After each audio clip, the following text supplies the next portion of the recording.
Picture the grandeur of ancient Egypt, mighty pharaohs, the majestic Sphinx, and of course the awe-inspiring pyramids. Now, take a leap through time to the Roman Empire, famous for its innovative engineering and renowned military conquests. But what if I told you that these two mighty civilizations are more intertwined than you'd ever imagined? What if the pyramids, one of the ancient world's greatest wonders, held a fascinating chapter in the narrative of Roman expansion? Yes, that's right. Today we'll dive into the dramatic shift from the Pharaonic era of Egypt to its time under Roman rule and unravel the influence of the Romans on Egypt's most iconic structures. To appreciate the magnitude of change that the end of the Pharaohs era marked, we must first understand the incredible influence and grandeur of the ancient Egyptian civilization. Spanning over 3,000 years, the era of the Pharaohs was marked by a series of ruling dynasties, each leaving its mark on the land of the Nile.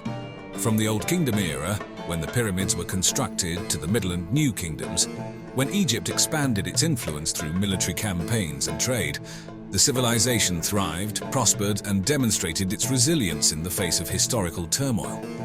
And at the heart of it all were the pharaohs, the god-kings of Egypt, the intermediaries between the gods and the people. Through an intricate, deeply spiritual system of governance, these rulers commanded the respect and devotion of their subjects, ensuring the continuity of their civilization.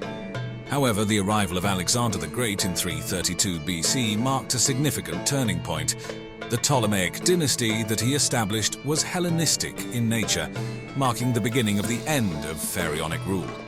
Cleopatra VII, the last pharaoh, was a symbol of this fusion of Greek and Egyptian cultures. Her intelligence, charisma, and strategic alliances with Roman leaders Julius Caesar and Mark Antony made her a significant historical figure. Yet her reign was fraught with political challenges and personal tragedies. When she famously took her life in 30 BC, the age of the pharaohs effectively ended. The Egypt that Cleopatra left behind was an empire on the precipice of profound change. This period marked the end of Egypt's independence and the beginning of a new era under the control of a burgeoning empire. Rome. Now, as we move into the Roman conquest of Egypt, we find ourselves navigating a series of strategic moves and political intrigues. With the death of Cleopatra, the land of the Nile was effectively annexed by Rome and turned into a province under the control of Octavian, who would later be known as Augustus, the first emperor of Rome. But why was Egypt so attractive to the Romans? The reasons were primarily economic and strategic. Egypt was the breadbasket of the Mediterranean. Its fertile lands, nourished by the annual flooding of the Nile, yielded crops that fed the Roman populace and fueled its armies. Plus, it was a gateway to the riches of Africa and the Near East. Roman control of Egypt marked a significant shift in power dynamics, as it was the first time Egypt had been ruled by a foreign power. Yet even as the Romans wielded their influence, they couldn't ignore the deep cultural and religious roots of the Egyptians. They adopted some of the local gods, including Isis and even the tradition of pharaohs to an extent. The Roman emperors, like the pharaohs before them, projected themselves as godlike figures, often adorning themselves in traditional Egyptian garb in statues and reliefs. Still, as they maintained this facade of cultural integration, the Romans also pursued their own interests. One such interest, intriguingly, might have been the mysterious and awe-inspiring structures dotting the Egyptian landscape, the pyramids. So what did it really mean to be Egypt under Roman rule? While there was certainly cultural assimilation as Romans adopted Egyptian gods and traditions, Egypt also became a Roman province. This meant taxation, and Egypt was heavily taxed. The fertile Nile Delta was a treasure trove producing grain, papyrus, and precious gems, all of which found their way into Roman coffers.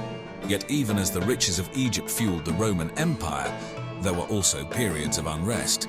The Egyptian populace, after centuries of being ruled by god-kings, now found themselves subjects of a distant emperor and Roman bureaucrats who were more interested in wealth extraction than in the preservation of the ancient Egyptian culture.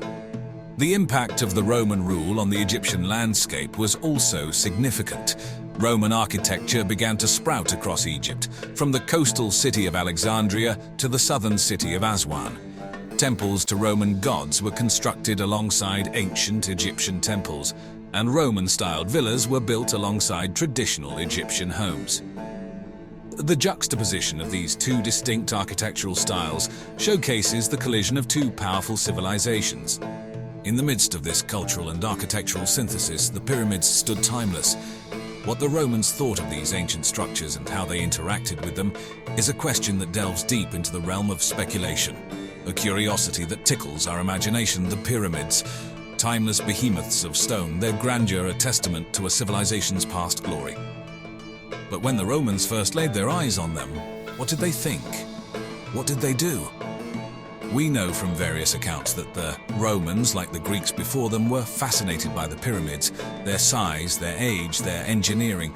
Everything about them was a wonder. Some Roman writers, such as Pliny the Elder, wrote extensively about them. Pliny, in his Natural History, called them an idle and foolish exhibition of royal wealth, but his detailed descriptions betray a fascination with their complexity and longevity. But did the Romans ever venture inside? Were they, as some believe, the last people to raid the pyramids for their treasure? Archaeological evidence suggests that by the time the Romans arrived in Egypt, the pyramids had been standing for over 2,000 years. Many of them were already heavily looted, and most of the treasure was long gone. The Great Pyramid itself was sealed, and it is highly unlikely the Romans had the technology to break in without leaving evidence of their intrusion. Yet stories of Roman treasure hunters guided by ancient maps and legends seeking the secrets of the pyramids persist. Could there have been rogue Roman officials or adventurous explorers who attempted to find hidden chambers and undiscovered loot? The notion is romantic, albeit historically tenuous. In truth, the Romans probably treated the pyramids with the same curiosity and awe as we do. They were relics of a bygone era, timeless monuments that represented a civilization that was ancient even in their time. Rather than the ransacking conquerors some may envision, the Romans may have been the first tourists gazing upon the wonders of a fallen empire. The line between treasure hunter and archaeologist can be a blurry one. Did Romans ransack the pyramids in search of hidden wealth, or were they preservationists, attempting to safeguard and understand these impressive structures? Let's dive deeper. We have records of Roman emperors such as Augustus and Hadrian visiting Egypt and expressing a great interest in its antiquities. In fact, many Roman leaders funded expeditions to explore and document Egypt's monuments. They brought back a wealth of knowledge about Egyptian culture, language, and history.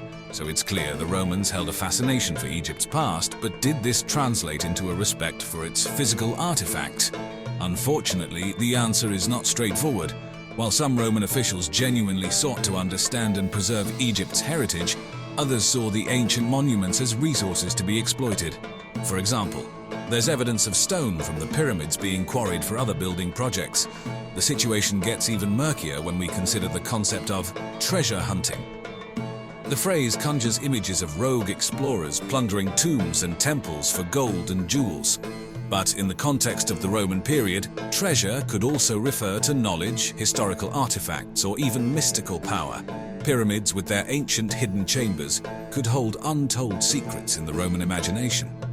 In a strange twist of fate, the Roman obsession with Egypt might have inadvertently led to some preservation. Many Egyptian artifacts found their way to Rome, effectively being saved from the ravages of time and later, more destructive conquerors. So the Romans' relationship with the pyramids and Egypt's treasures was complicated, to say the least. A mix of reverence, curiosity, greed, and pragmatism that has left us with a wealth of questions and a rich, albeit confounding, historical legacy. The Roman period was a pivotal chapter in the long, complex story of Egypt. How the Romans interacted with the pyramids, the Sphinx, and other Egyptian antiquities has significantly shaped our understanding of these iconic structures.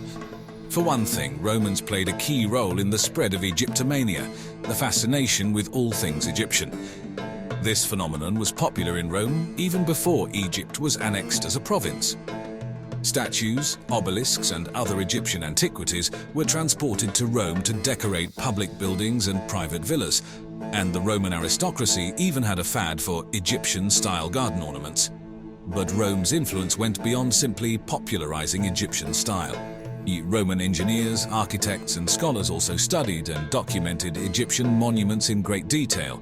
The records they left behind have been invaluable for modern Egyptologists, providing insight into the state of these structures in antiquity. Another Roman contribution was the preservation of Egypt's built heritage, albeit indirectly. By incorporating Egypt into their empire, the Romans brought relative stability and prosperity to the region, allowing for the maintenance and repair of ancient monuments. While there were cases of Romans quarrying stone from the pyramids for their own construction projects on the whole, these monuments were largely respected and preserved during the Roman period. However, the Romans also unwittingly contributed to some destruction. The trade in Egyptian antiquities, coupled with the frequent treasure hunts, led to the loss and damage of many artifacts and structures. Overall, the Romans left an indelible mark on Egypt and its ancient heritage. Their influence is evident in everything from the physical state of the pyramids to our contemporary fascination with this civilization. The story of the Romans and the pyramids is a complex tapestry, woven from threads of curiosity, respect, exploitation, and ultimately preservation. It's a testament to the enduring allure of Egypt's past and a reminder of how our understanding of history is shaped not only by the events of antiquity, but by those who have studied it in the centuries since. And as always, thanks for watching.